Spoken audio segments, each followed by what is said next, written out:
some other stupid, idiotic, incompetent apologetics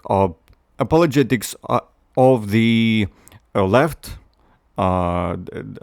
left apologetics of the Putin's invasions, of the crimes committed by Putin against Ukrainian population. One goes like this: that I'm as a citizen of Ukraine who is not not into nationalism and liberalism, I must be grateful for Putin's invasion, because he will cleanse, he will purge Ukraine from the ultra right, from the ethno-nationalists, and will make it possible for Ukrainian people to have the to be able to glorify Soviet Union openly, to have the communist flags and so on and so on. First of all, if you've been following like this war, then you should pay attention who are suffering the most from this war. It is the Eastern Ukrainian people, Eastern Ukraine and Central Ukraine, roughly speaking, that region. It's not the Western Ukraine where there is the most concentration of the ultra-right, okay? Of the Western liberals, of the heavily pro-NATO, pro-nationalistic people.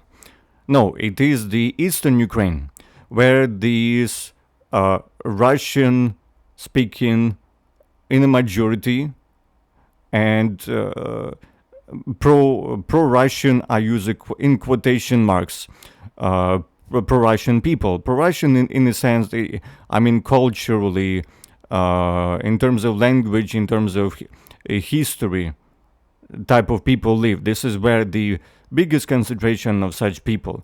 My city, my Eastern Ukrainian city region where I live, and yeah, there is a plenty of people like that here. Some call them pro-Russian, which not really correct. I mean, yes, they culturally they are like that. Yes, speak Russian. It's theirs native language and so on. But yet still, they don't feel a desire to become part of Putin's Russia. And why would they? Why would they? I mean, these people suffer the most.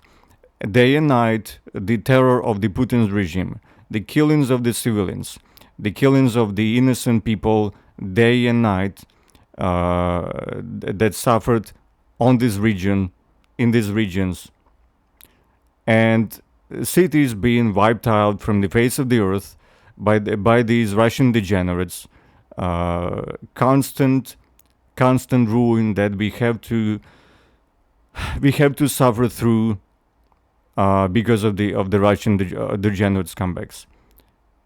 And I must be grateful for that. I must be grateful. This is how you denazify country. This is how you liberate country, by killing the people that you're supposed to liberate.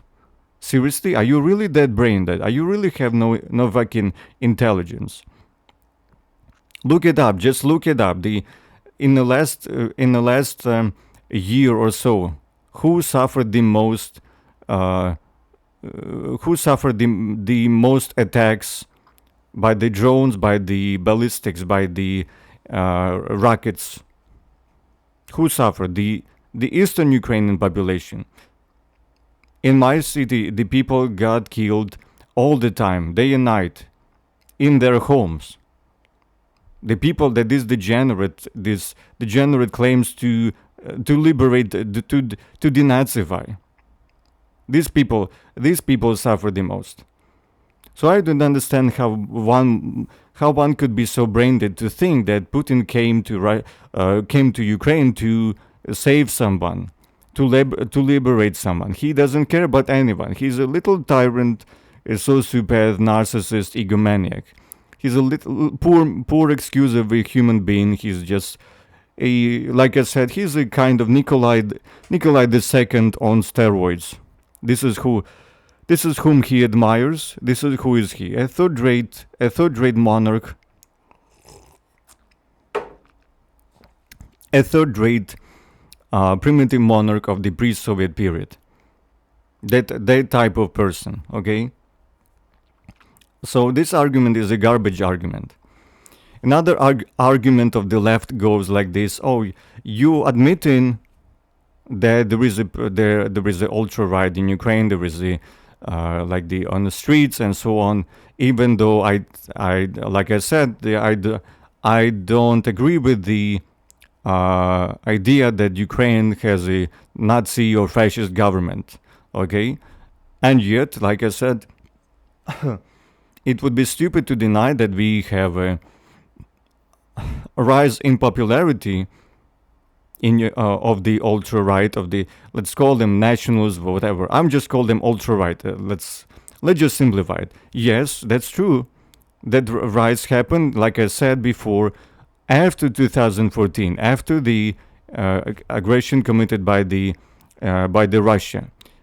That stimulated the rise of the ultra right in Ukraine.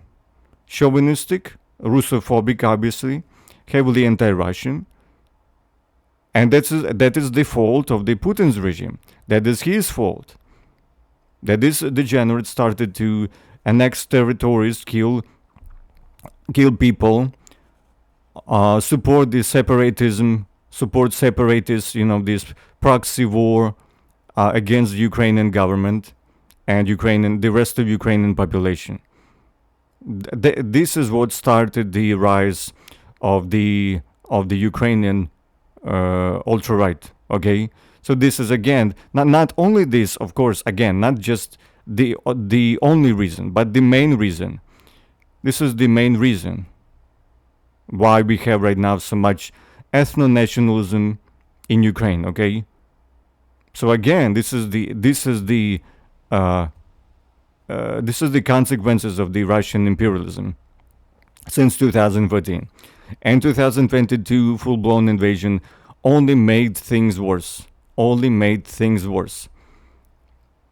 And the argument like, oh, the Putin's Russia is done correctly by invading Ukraine because we have a bad government, bad regime, we have a bad political, ideological regime, and therefore it is okay for Putin to invade Ukraine, only on the basis of that fact that our government, our state is not really a progressive, not really a humanist, whatever, not pro-labor, and this is supposed to be a kind of apologetic of the invasion. Like your regime sucks. Your country's government are degenerates. They're human garbage. They have a reactionary, regressive ideology. Then other country have the right to invade you. Only on the basis of that. Only on the basis of that, your regime, your political, ideological regime is bad. And this is this first of all, this will give the ammunition to the pretty much any imperialism, especially to the American imperialists. So I guess it is okay for the American government to try to invade Cuba in the in the 20th century, right? I guess it's okay right now to for American to invade all of these countries, Iraq, Afghanistan, Libya, whatever, Yugoslavia, because their regime was not objectively not pretty, not good, not the humanist, not progressive. Therefore, this is the good enough excuse. This is enough, apparently, for these pseudo left wingers. This is enough reason to invade these countries. Just because their regime is bad, just because you simply don't like the regime of the neighboring country, Yeah, you can invade it and fix it for yourself if you want to. It doesn't require any kind of other justification. Just simply basis that you don't like this or that regime is enough. This is just define the like the whole concept, the whole idea of the internal affairs, like the sovereignty of the countries, like what about people of this country? If they not, if they were not, if they're not satisfied with their government, with the regime of their country, maybe they should be fixing it. Maybe this is up to them to figure it out how to fix it. Unless maybe I assume there is a cases when the population of this or that country might ask for help from the other countries, might just invite the other country to invade directly. But Ukrainians never invited, in absolute majority, Ukrainians never invited Russia to fix our problems, to resolve our internal matters. Except of course again, except these separatists on Donbass, which are absolute minority. If you actually studied what was going on in Donbass, and you still think that that there was like massive uprising against the Ukrainian junta. They love to call Ukrainian government the junta.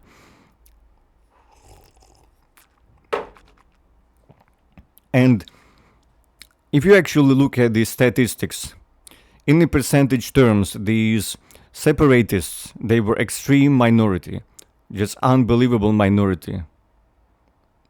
And the only reason why they managed to hold it up for so long is because of the Russian support. If Putin's regime didn't invade directly to support the separatism, these regions would be under our control. Okay, this is what would happen, pretty much guaranteed. Because the separatists were so weak, they were losing, even against weak Ukrainian army. Ukrainian army at the time was very very weak, because we didn't expect any aggression from the Russia. And when it happened, Ukrainian army was not ready to fight back, so it was very weak at the time, and yet they were able to defeat the separatists. They were almost gone. They were almost being demolished until the moment when the Putin decided to go in and to help directly these separatists. Okay, and the population of these regions, of the Donbass regions, the populations in majority were not supportive of the separatism, and neither the so-called the referendums, all of that garbage. Do your homework, please. Stop spreading this garbage like, oh, the majority of people of the Donbass decided to rise up and rise up to the Ukrainian national Nazi junta. This is all garbage. No one asked the population of these regions. Okay, in majority, these populations were not asked their opinions on what to do. These separatists decided for themselves and for the population of these regions by force. Okay, and then Russia decided to for these people. No one asked the people on Donbass. And as far as the invasion of 2022, the same goes. The absolute majority of Ukrainian population, especially, and the eastern Ukrainian and central Ukrainian regions, they never really wanted to be part of Russia. never wanted Russia to come in and resolve any our internal problems. Okay, it's very simple, because it is our problems, it is our internal matters, and only we must figure them out. Okay, unless again, like, unless there was like a call, if it was like a call from the population, like, we want you to invade and help us, but there was no such thing. There was no such thing at all. Okay, so keep that in mind. And the reason, this is the major reason why Putin's invasion uh, in February 24, 22, sorry, uh, 19, 2022, while this invasion failed, pretty much because majority of population of these regions, they didn't support the Russia. Okay, maybe, yeah, there might be some, yeah, some separatists, but they are extreme minority. They are unbelievable extreme minority. Okay, majority do not support Russia and Putin's regime. It's very, very simple. There is no doubts about that, and this is why the invasion failed completely, because it didn't receive the support, and this is why the Bucha happened. You know, the massacre in the Kiev region, the Bucha, because the Russian soldiers wanted to. They expected the one type of welcome, you know, the positive welcome from the Ukrainians, but they received the completely opposite reaction, and was the, in short, a kind of, you know, this brutal reaction to to the fact that Ukrainians didn't support the invasion. The execution of the people of Bucha is the kind of thank you, you know, is the kind of thank you from the Russians, you know. So this is it. Okay, the argument of the left that it's no big deal that you've been invaded because your regime sucks is a garbage argument, is a laughable argument. It is imperialist argument. It is the argument of the imperialists. It can be very easily used, and used until now it's still used very successfully by the United States, you know, to commit all the types of interventions around the world on a simple basis, because, oh, we don't like your regime, we don't like your government, we don't like your government's ideology, so we're gonna mess with it because we don't like. And this is what you're saying, that like, oh yeah, you don't understand, it's different when it's done by the Putin's regime. This is the pathetic, laughable, imperialist excuses, and just ignorance, stupidity, just lack of intelligence on the basis of these so-called left-wingers. They don't know what they're talking about. They either have very bad information, very horrible, horribly distorted information on the Ukraine and this war in general. So they just fell for the propaganda. You know, you don't have to like Ukrainian government, Zelensky. I don't. I despise Zelensky. Many times I said, I despise him before war. I despise him after war even more. He's a extremely incompetent and careless, power-hungry, narcissistic individual. During war, this is just unacceptable. We must consolidate. We must do the right thing. We must, just push the ambition. But he is not like that. He is not a person like that. And it's pretty much Ukrainian government, Ukrainian parliament in general. I mean, Ukrainian parliamentary is the worst of the worst on this fucking planet, okay? And they always been like that, okay? Before war, it was like that. And before 2014, it's been almost like that. Not as bad as today, but still bad. Okay, and I don't understand, how you can live in 21st century. You have access to the Google, I assume. Like you have basic Google skills. Like you can at least try to find the different um, sides of this conflict, and verify information. Okay, so I know there is gonna be people who will call me a defender of the Ukrainian Nazi regime, the defender of the ultra right, that I'm working on government directly, whatever. Please, I don't give a shit. Look, you can make up your garbage, idiotic conspiracy. I don't give a damn. It's really tired. It's really tired to talk to the idiots, especially from the left wing community that's supposed to be kind of more educated, more able to verify information, think objectively. Okay, and that unfortunately is not happening in majority of cases, of course.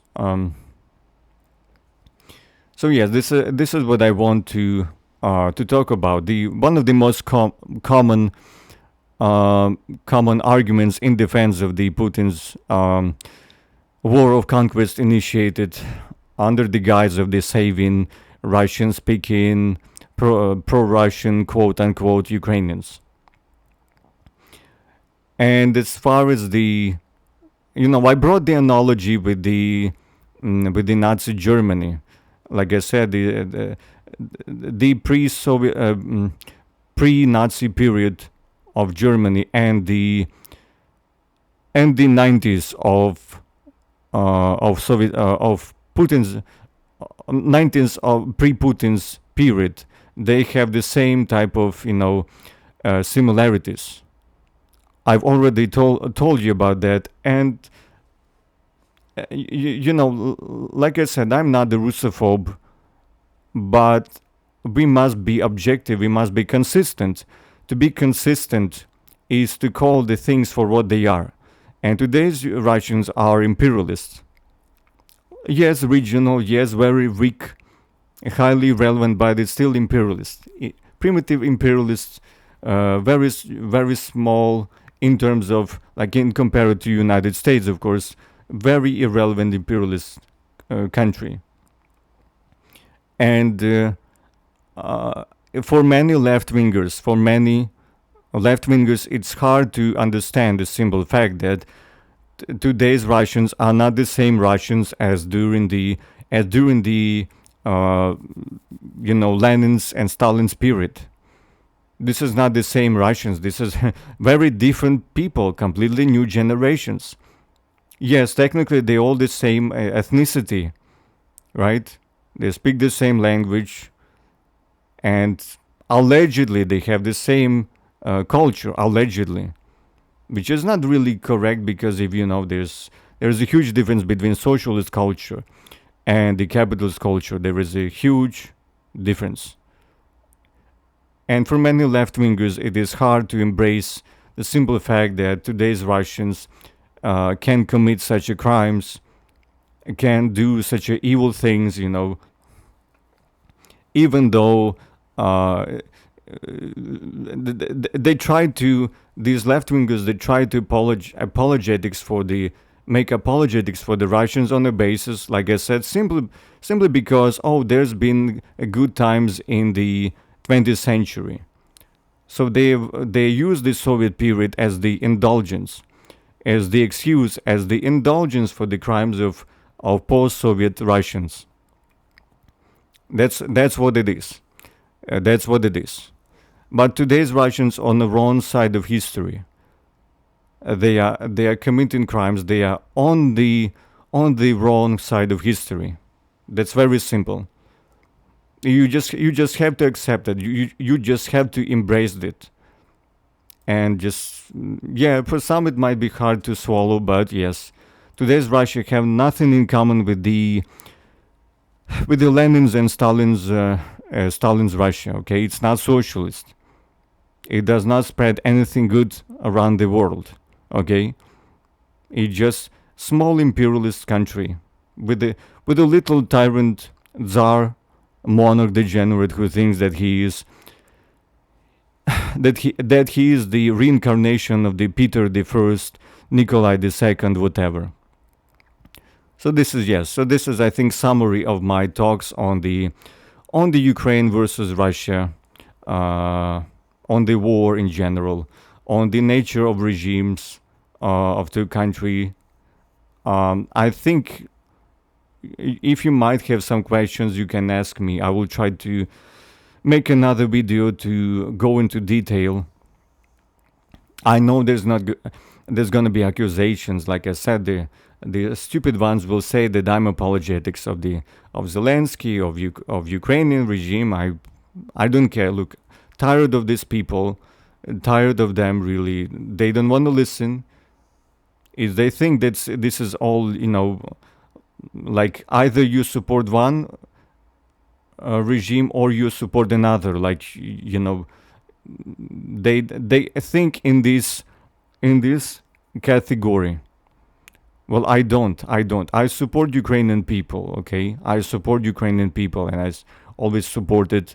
And it's very bad that those who deserve to suffer the least uh, turn out to happen to suffer the most from these liberators, quote unquote. So yes, this it's all, I think, for now. So yes, sorry for too long, such a long rant, but I just can't do any other way. So yes, thank you again for your time. Goodbye.